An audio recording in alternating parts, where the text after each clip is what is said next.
Hello, everybody, and welcome to another episode of Coffee with the Raptors. Happy Sunday to all of you. Um, Coffee? Well, I don't drink coffee. I got tea in my favorite owl mug with me today. Hope you guys have something yummy to drink with you. Thanks so much for tuning back in and joining us for another episode. We've had a great time getting to share this insider look of the Rocky Mountain Raptor program with all of you, and are excited to continue and have another wonderful guest with us today. I do want to give a quick thank you to Platte River Power Authority for being our sponsor for this episode of Coffee with the Raptors. This is a great partner organization that we're very proud to partner with and has been a wonderful supporter of the Rocky Mountain Raptor program for quite an extended period of time. So we're very, very grateful for them.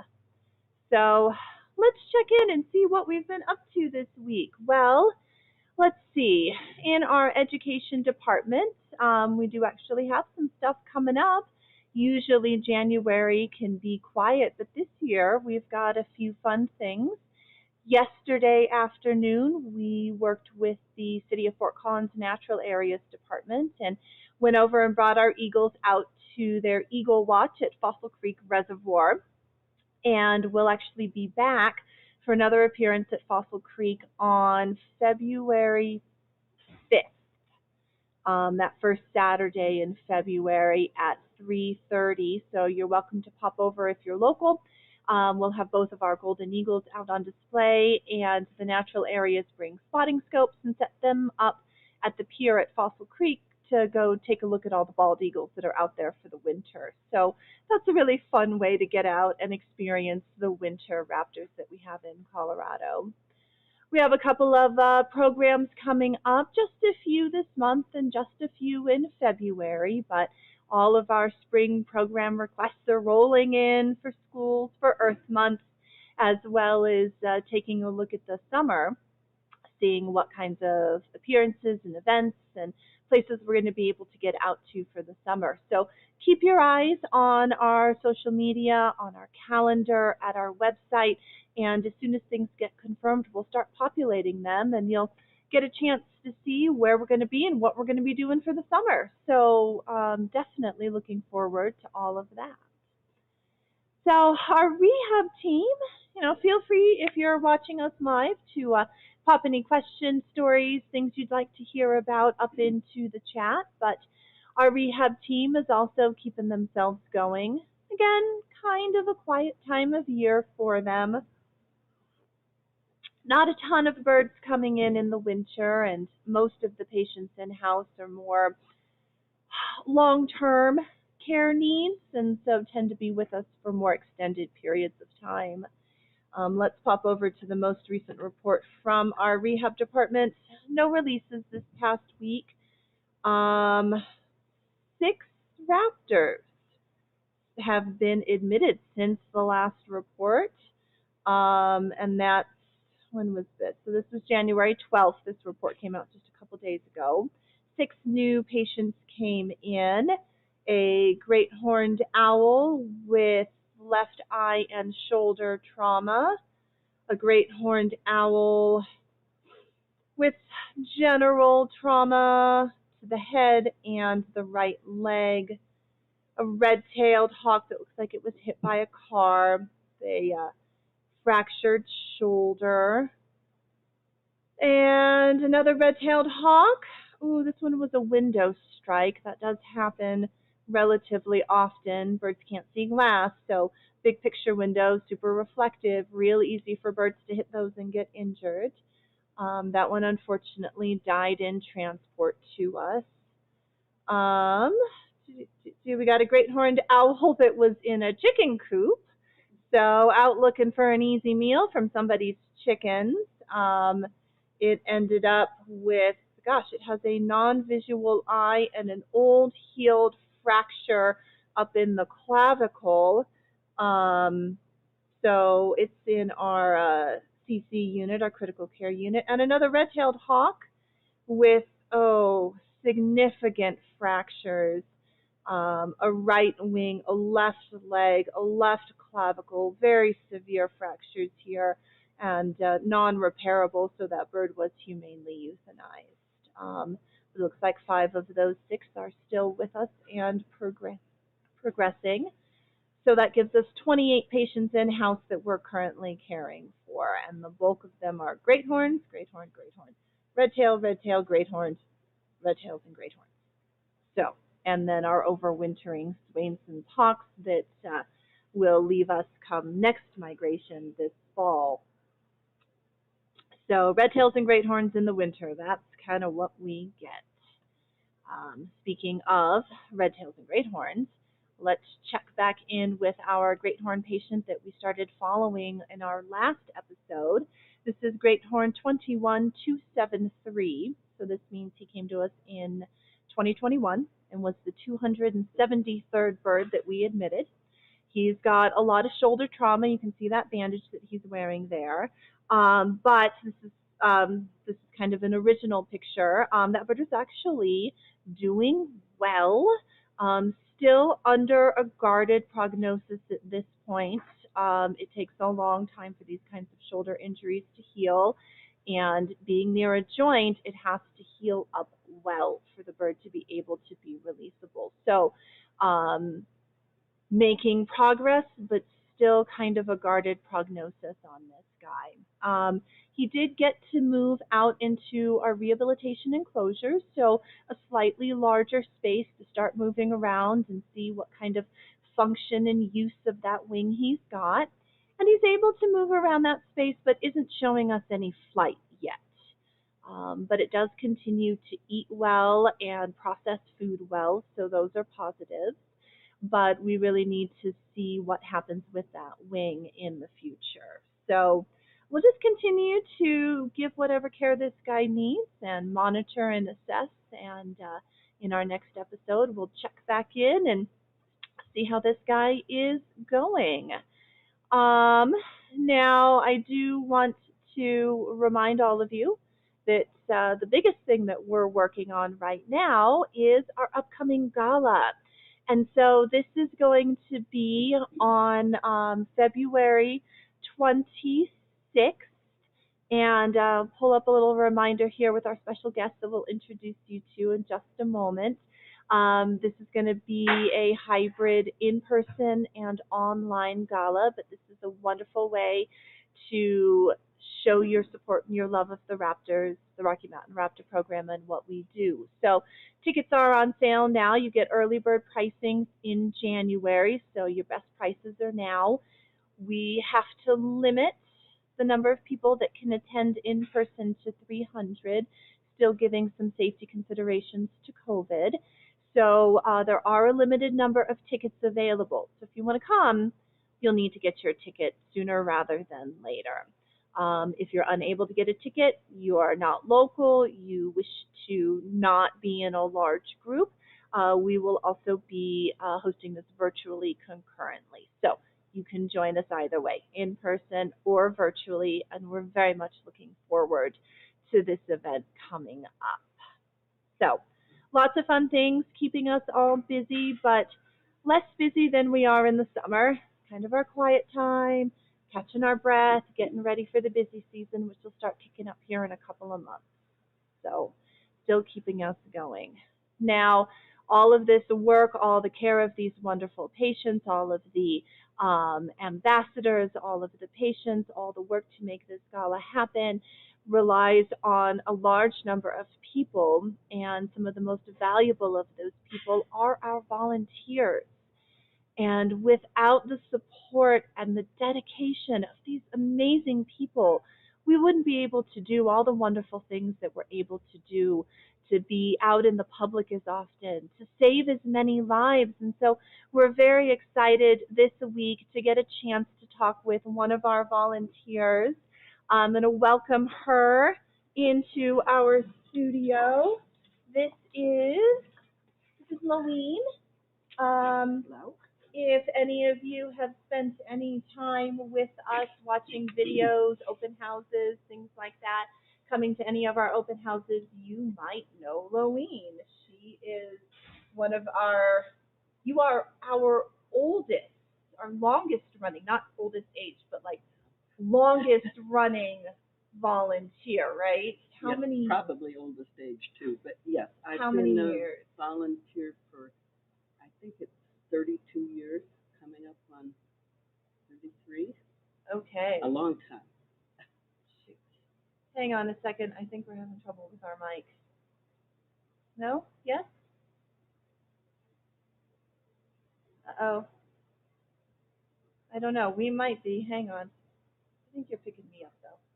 All right. Keep going, William. I think we're good on mic. I was having some technical problems at the beginning, but I think we're good here.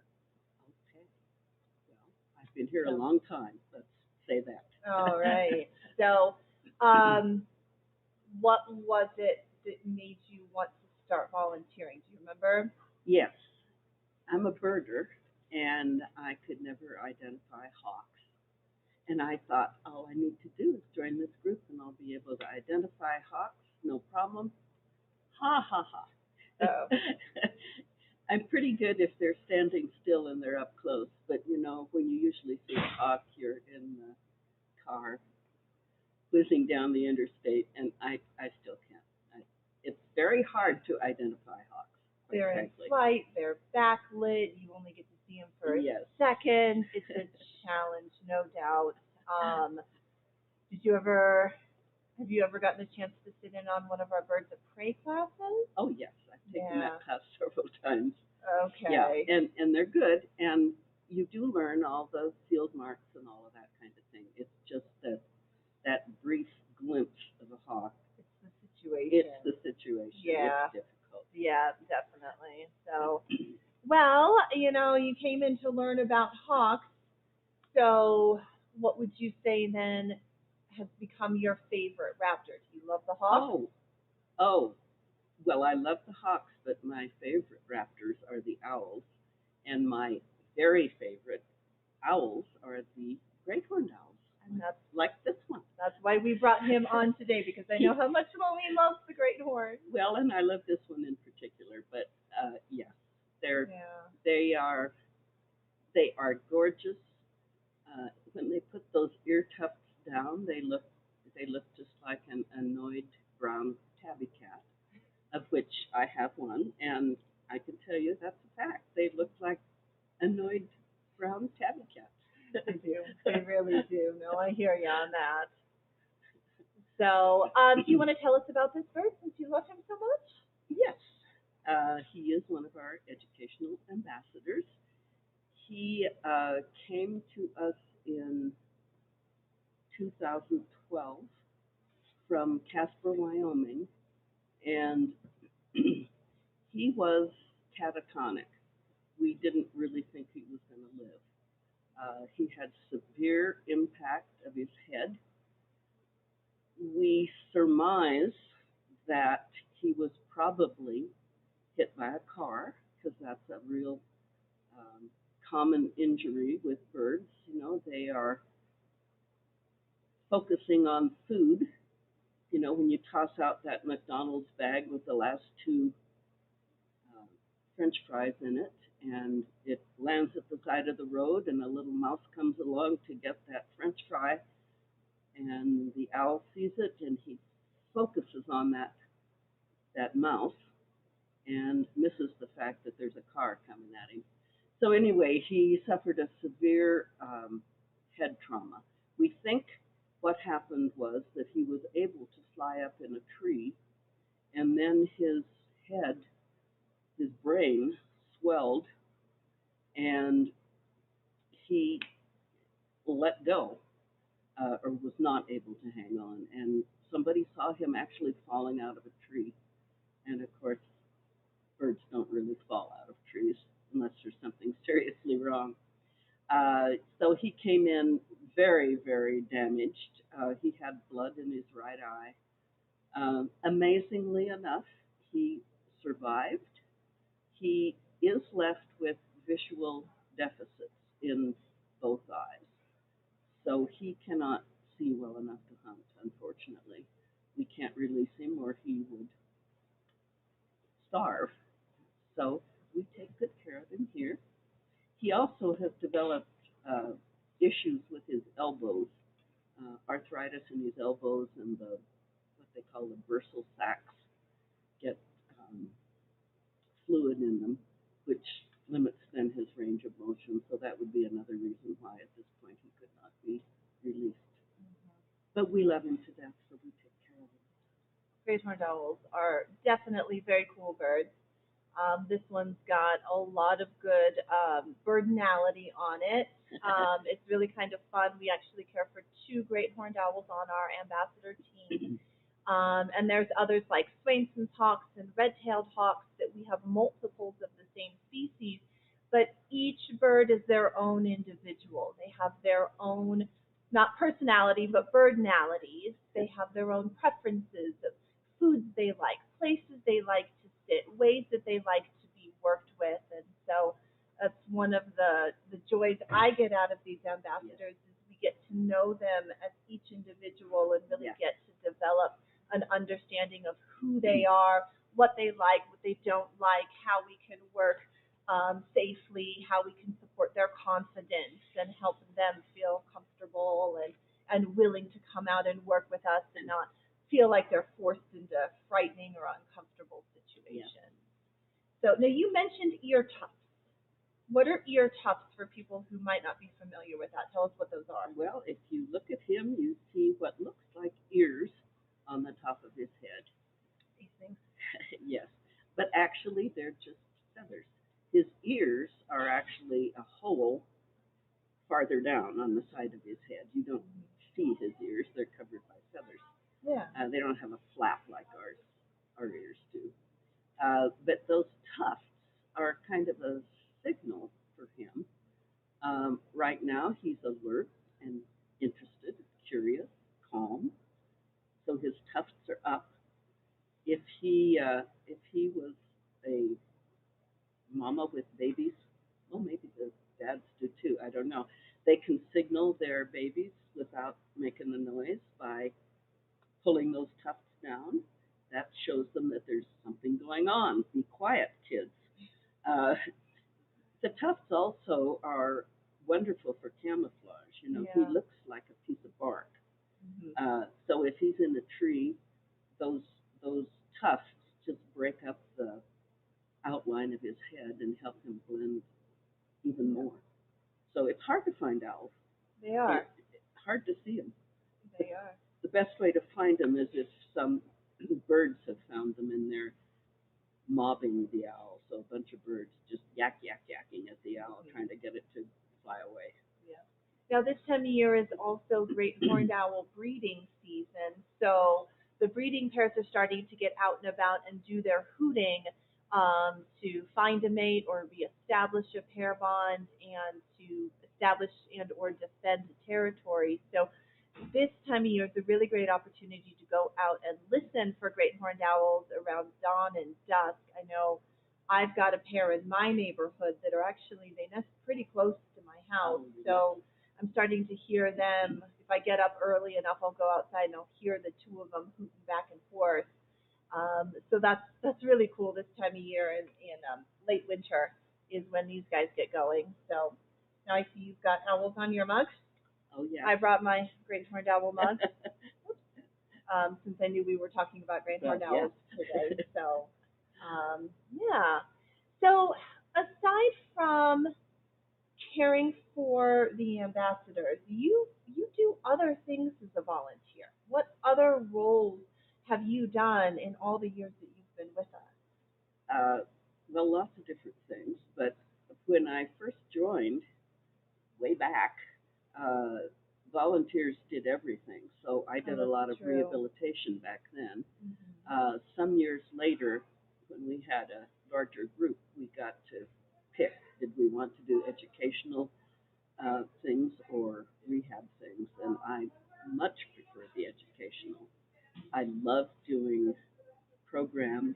I especially love doing exhibits. That's one of my favorite things. It's really fun to talk to people. And I especially like it when I have a great horned owl because I can just go on and on and on. I know every time I see you sign up for a program or for an exhibit, I always go out of my way to make sure I can get a great horn for you to work with. I know Yes. how much Loween loves great horns. So definitely do that for you. What else? Well, You've done some other things too. Yes. I am a trainer, so I train people to handle these educational ambassadors. You actually trained me. Yes, I did.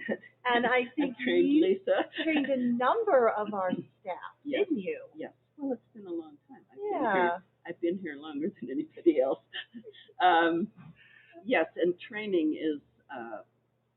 I love training people. That's, they have to learn how to put the jesses on the birds and how to take them out safely, take them out in public, and keep them safe while you're giving a program or whatever. That's a lot to learn.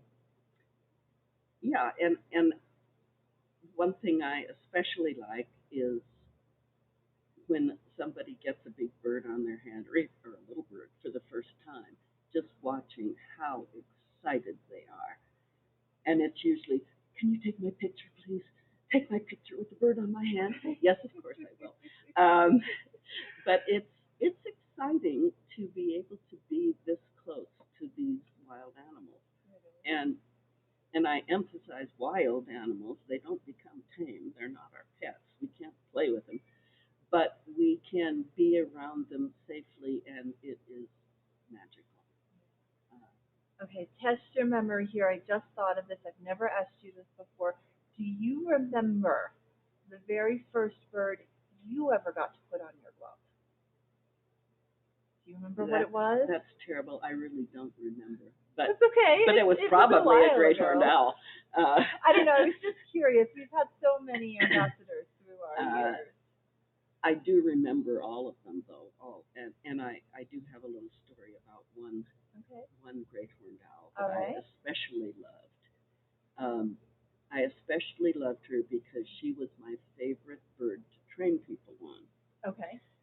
When you are putting jesses on a bird, the leather straps that go on their legs when they come out of their enclosures, you need to put your gloved hand over your bare hand to protect your bare hand, because some birds will look at that bare hand and think, oh, well, maybe that's a target. So we protect our hands with our gloved hand.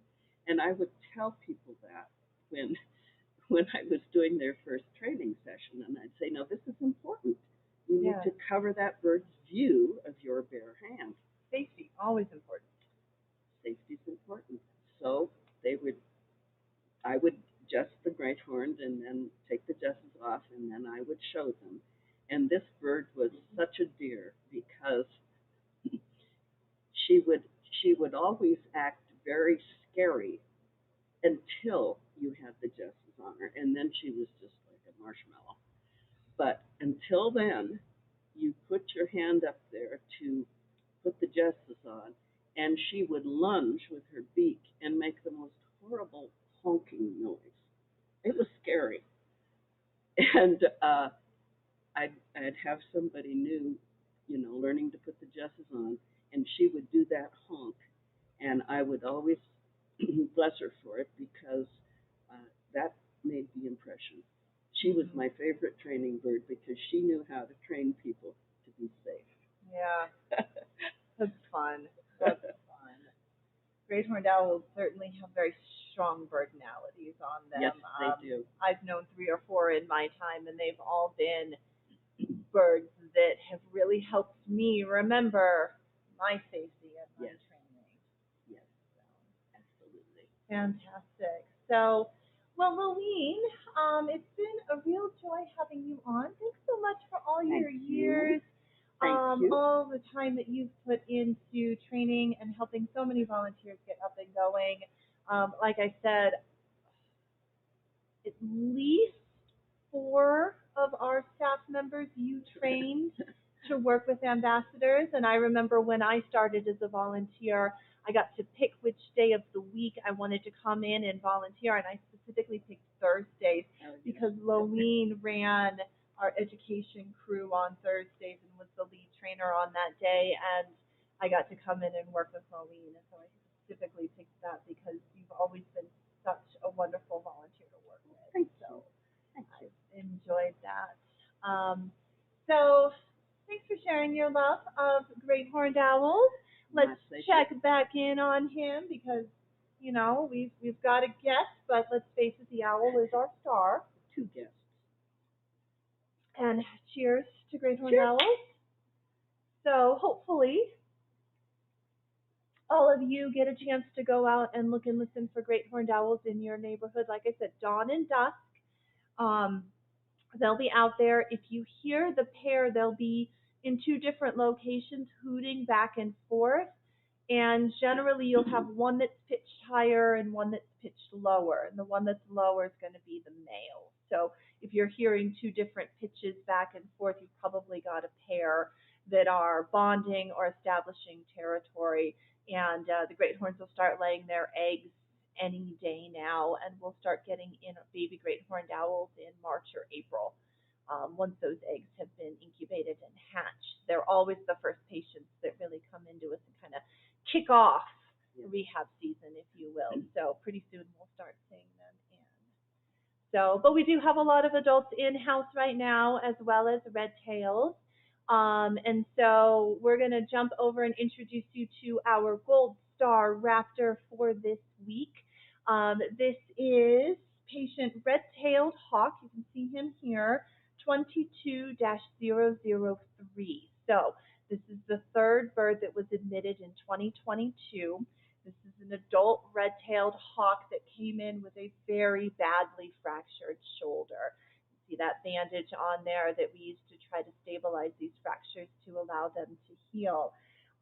This bird gets the gold star for this week because what I hear from our rehab team is that adult red-tailed hawks are notoriously difficult to get them to eat when they're in the smaller spaces like our critical care unit or a hospital enclosure.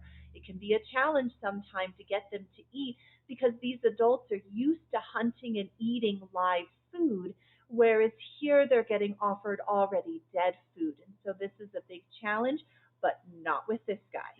This bird, Carrie was telling me when she dropped mice for him last night, he reached out and grabbed a fistful of mice and then was trying to eat this one and trying to eat this one at the same time. So definitely not having any trouble getting good nutrition into this bird. So Gold Star Raptor to red-tailed hawk for having an excellent appetite and being willing to eat. That's just wonderful news. So, well, it's been a lot of fun checking in on another episode of Coffee with the Raptors with all of you. Thanks to Loween. Thanks to our great horned owl. And remember, don't forget tickets to the Gala, February 26th, early bird prices right now, limited quantity. And we will be back with our next episode of Coffee with the Raptors on February 5th. So that's a Saturday. And we will have another special guest with us. We will actually be joined by another one of our partner organizations, Nature's Educators. And so we're super thrilled to get to talk about the work that we share and the work that they do. So join us then. Until then, have a wonderful week, and we will see you all again soon.